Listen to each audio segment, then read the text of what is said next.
Hello everyone. मैं doctor Ravinder Goyal. मैं चैतन्य hospital में गैस्ट्रोएंटरोलॉजिस्ट हूँ। मैं बच्चों की और बड़ों की दोनों की पेट और लिवर की बीमारियों का डॉक्टर हूँ। आज हम बच्चों में जो कॉन्स्टिपेशन है उसके बारे में बात करेंगे, पीडियाट्रिक कॉन्स्टिपेशन और चाइल्डहुड कॉन्स्टिपेशन। शायद बहुत लोगों को ये अंदाज़ा नहीं है कि जिस तरह बड़ों में जो कॉन्स्टिपेशन या जिसको हम कब्ज़ बोलते हैं बहुत कॉमन है, वैसे ही ये बीमारी बच्चों में भी बहुत ही कॉमन है। आपको ये जानकर बड़ी हैरानी होगी कि जो हमारी पीडियाट्रिक गैस्ट्रोएंटरोलॉजी की ओपीडी होती है, बच्चों की पेट की बीमारियों की ओपीडी, उसमें लगभग आप मानेंगे नहीं कि 1/4 या 1/5वां हिस्सा जो हमारा जो है बच्चे, उनको कॉन्स्टिपेशन की प्रॉब्लम होती है, जिसकी वजह से वो हमारे पास विज़िट करते हैं। बच्चों में जो कॉन्स्टिपेशन होती है वो कई तरीके से प्रेज़ेंट करती है। कॉन्स्टिपेशन का मतलब ये नहीं है कि सिर्फ़ पॉटी ना आना या 2 दिन 3 दिन मिस करना, इसका मतलब सिर्फ़ ये नहीं होता भी यही कॉन्स्टिपेशन है। कब्ज़ की बहुत सारी परिभाषाएँ हैं। अगर कोई भी बच्चा है जिसको पॉटी ना आने की वजह से या पॉटी आने की वजह से उसको दिक्कत रहती है, तो हम उसको एक तरह की कॉन्स्टिपेशन बोलते हैं। हो सकता है बच्चा हर रोज़ पॉटी ना करे, वो भी एक कॉन्स्टिपेशन है। हो सकता है बच्चा हर रोज़ पॉटी करे, पर जब वो पॉटी करता है तो बहुत मोटी होती है। जब वो पॉटी करता है तो उसको बहुत दर्द होता है, बहुत ज़ोर लगाना पड़ता है। तो ये सारी जो चीज़ें हैं वो कब्ज़ के परिभाषा में आती हैं। तो बच्चों में जो कब्ज़ है ये किसी भी उम्र में शुरू हो सकती है। ये जब बच्चा पैदा होता है, न्यूबॉर्न पीरियड, उसमें भी जन्म से लेके जब बच्चा थोड़ा बड़ा होता है या फिर एडोलेसेंस एज में आता है, तो किसी भी एज में ये कब्ज़ शुरू हो सकती है।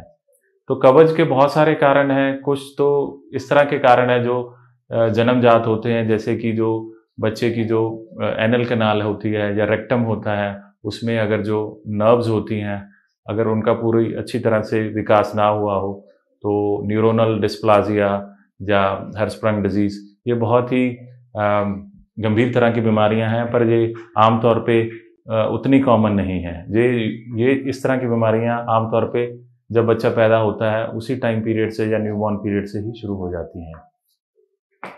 जो आमतौर पे बच्चों में पाई जाती है कॉन्स्टिपेशन, वो हम बोलते हैं फंक्शनल कॉन्स्टिपेशन। फंक्शनल कॉन्स्टिपेशन का मतलब होता है बच्चों में जो कॉन्स्टिपेशन है वो किसी बीमारी की वजह से नहीं है, बल्कि उसकी खाने पीने की जो आदतें हैं, या उसको हमने टॉयलेट ट्रेनिंग नहीं कराई या माता पिता ने, उसकी वजह से है। तो उसको हम बोलते हैं फंक्शनल कॉन्स्टिपेशन। जो मेजॉरिटी ऑफ कॉन्स्टिपेशन केसेस होते हैं बच्चों में, वो फंक्शनल कॉन्स्टिपेशन में फिट होते हैं। जो दूसरी तरह की जो कॉन्स्टिपेशन होती है, जो किसी बीमारी की वजह से होती है, वो बहुत ही कम बच्चों में पाई जाती है। तो आज जो हमारा मेन टॉपिक है, हम फंक्शनल कॉन्स्टिपेशन पे ही डिस्कशन करेंगे। तो फंक्शनल कॉन्स्टिपेशन के बहुत सारे कारण हैं। इसमें पहला जो मेन कारण आता है, सबसे इम्पॉर्टेंट कारण है टॉयलेट ट्रेनिंग ना करवाना। जैसे हम बच्चों को जब बड़ा हो रहा होता है बच्चा, जैसे हम उसको सिखाते हैं ब्रश करना एक अच्छी बात है, हमको ऐसे हाथ धोने चाहिए, तो उसी तरह हमको बच्चे को ये सिखाना पड़ता है। ये टॉयलेट ट्रेनिंग करनी पड़ती है। हमने बच्चे को सिखाना पड़ता है, पेरेंट्स को, कि जो टॉयलेट करना है पॉट पे बैठ के एक नॉर्मल चीज़ है, एक अच्छी बात है। अगर हम बच्चे को इस बात में चूक जाते हैं, उसको टॉयलेट ट्रेन नहीं करते हैं प्रॉपरली, तो बच्चा टॉयलेट पे बैठ के पॉटी करना नहीं सीखता है और आगे चल को उसकी वजह से कब्ज़ की प्रॉब्लम डेवलप हो जाती है। तो ये बहुत ज़रूरी है कि बच्चे को टॉयलेट ट्रेन किया जाए। दूसरा जो आजकल मेन कारण है, बच्चों की डाइटरी हैबिट्स है। बच्चों को जो हाई फाइबर डाइट है वो कम मिल रही है। बच्चे ज़्यादा फास्ट फूड खा रहे हैं। जैसे कई बार जो छोटे बच्चे होते हैं उनको माँ दूध ही दे रही होती है, 5-5 बॉटल या 3-4 गिलास दूध जा रहा होता है। तो बच्चे सिर्फ दूध से पेट भर रहे होते हैं और उनके अंदर कोई खाने वाली चीज़ नहीं जा रही होती है, तो उसकी वजह से उनको कॉन्स्टिपेशन रहती है।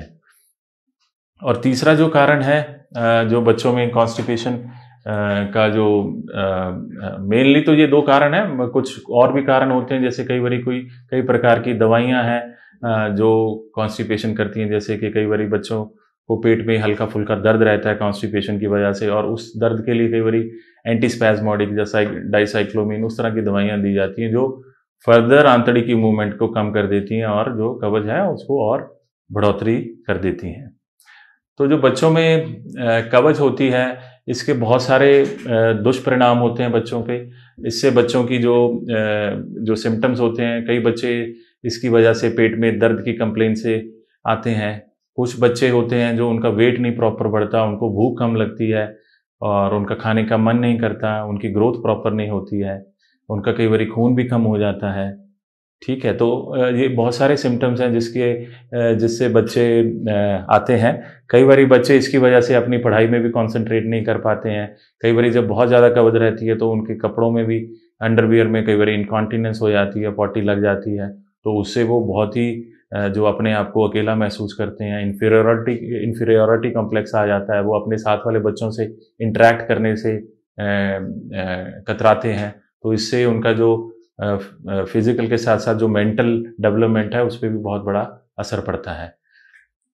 तो इसलिए जो कॉन्स्टिपेशन है इसको टाइमली पहचानना और इसका इलाज कराना बहुत ज़रूरी है।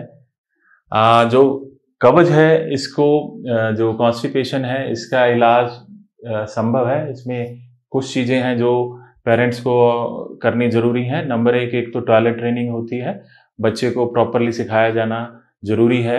यूजली जो टॉयलेट ट्रेनिंग है ये 2 साल के बाद करनी चाहिए, जब बच्चा 2 साल का हो जाए। अगर हम बहुत जल्दी टॉयलेट ट्रेनिंग करने लग जाते हैं तो कई बार बच्चे पे इसका उल्टा असर पड़ता है और बच्चा जिद्दी हो जाता है और टॉयलेट ट्रेन नहीं होता। तो यूजली जो टॉयलेट ट्रेनिंग है ये 2 साल के बाद, 2 और 3 साल की उम्र के बीच में करनी चाहिए। बच्चे को सिखाना चाहिए कि पॉट पे धीरे धीरे उसको बिठाना चाहिए, उसको पॉट पे बैठ के पॉटी करेगा तो उसको एक रिवॉर्ड देना चाहिए, उसको कोई टॉफ़ी देनी चाहिए, उसको डांटना नहीं चाहिए अगर वो पॉट पे बैठ के भी नहीं करता। अगर आप डांटोगे तो हो सकता है बच्चा और लेट सीखे जाए, वो जिद्दी हो जाए।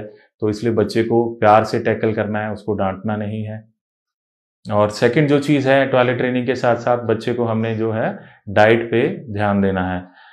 डाइट में क्या है, हमने हाई फाइबर डाइट देना है। अगर बच्चा बहुत ज़्यादा दूध पी रहा है तो हमने उसको बंद करना है। हमारी सोसाइटी में एक बहुत बड़ा मिथ है, दूध दूध दूध दूध नहीं पिया तो बच्चा कमज़ोर रह जाएगा। ऐसा कुछ नहीं है। दूध एक गिलास 2 गिलास भी पी लिया तो बहुत ज़्यादा है। दूध की बजाय बच्चे को खाने वाली चीज़ें देनी है जो कि अनाज की बनी हो। अनाज की बनी चीज़ खाने से एक तो बच्चे को हाई फाइबर डाइट जाएगी, बच्चे की जो कॉन्स्टिपेशन की प्रॉब्लम है उसमें भी मदद मिलेगी और साथ में बच्चे को एक्स्ट्रा कैलोरीज और प्रोटीन्स भी जाएंगी जो कि उसकी ग्रोथ के लिए बहुत ज़रूरी होती हैं। ठीक है, तो हाई फाइबर डाइट देनी है, अनाज की चीज़ें प्रेफर करनी है, पानी का इंटेक ज़्यादा देना है और जो दूसरे तरल पदार्थ हैं, लिक्विड्स हैं, जैसे कोल्ड ड्रिंक्स और दूध और जूसेस, इसका इस्तेमाल ज़्यादा नहीं करना चाहिए। तीसरा है, अगर इन चीज़ों से कॉन्स्टिपेशन नहीं हल हो रही है, जब बच्चे को बहुत सीवियर कॉन्स्टिपेशन है, सीवियर कॉन्स्टिपेशन मतलब बच्चे को बहुत हार्ड पॉटी आती है, जब पॉटी करते समय उसको दर्द होता है पॉटी वाली जगह में, या वहाँ से ब्लड आता है, या फिर ऐसी पॉटी आती है जो फ्लश नहीं होती है, फ्लश करने के बावजूद भी वो पॉटी के ब्लॉब्स पॉट के अंदर पड़े रहते हैं, तो उस केस में हमको अपने जो पेट के जो बच्चों के डॉक्टर हैं उनकी मदद लेनी चाहिए। और जो इसके लिए बहुत सारी दवाइयाँ हैं जो अवेलेबल हैं मार्केट में और ये बहुत कारगर दवाइयाँ हैं। पर इसमें एक खास बात जो ध्यान में रखने वाली होती है, जब बच्चों में हम कॉन्स्टिपेशन को ट्रीट करते हैं, कि ये ट्रीटमेंट है ये आमतौर पे कम से कम 6 महीने के लिए दी जाती है। कई बार हमको बच्चों को 1 साल 1.5 साल के लिए भी दवाइयाँ देनी पड़ती हैं। तो पेशेंस बहुत ज़रूरी है इसमें, और धीरे धीरे आफ्टर 6 मंथ, 6 महीने या 1 साल देने का पर्पज़ ये होता है भी इस दौरान हम बच्चे को टॉयलेट ट्रेन कर देते हैं, उसकी जो ईटिंग हैबिट्स हैं उसको पैटर्न को चेंज कर देते हैं, और देन फिर धीरे धीरे हम उसकी जो दवाइयाँ हैं उसको धीरे धीरे कम करके हम उनको बंद कर देते हैं। तो आपको जो कॉन्स्टिपेशन का कोई भी इस तरह का सिम्टम आपके बच्चे में लगे तो तुरंत आप अपने जो नियरेस्ट पीडियाट्रिशियन है, जब बच्चों के पेट के डॉक्टर हैं, उनको मिलिए और उनसे कंसल्ट करिए। जो अच्छे पूरी तरीके से ये ट्रीटेबल डिजीज़ है, इसमें कोई घबराने वाली बात नहीं है। अगर इसको टाइमली ट्रीट किया जाए तो हम बच्चों की बहुत सारी जो प्रॉब्लम्स हैं उनको रोक सकते हैं। धन्यवाद।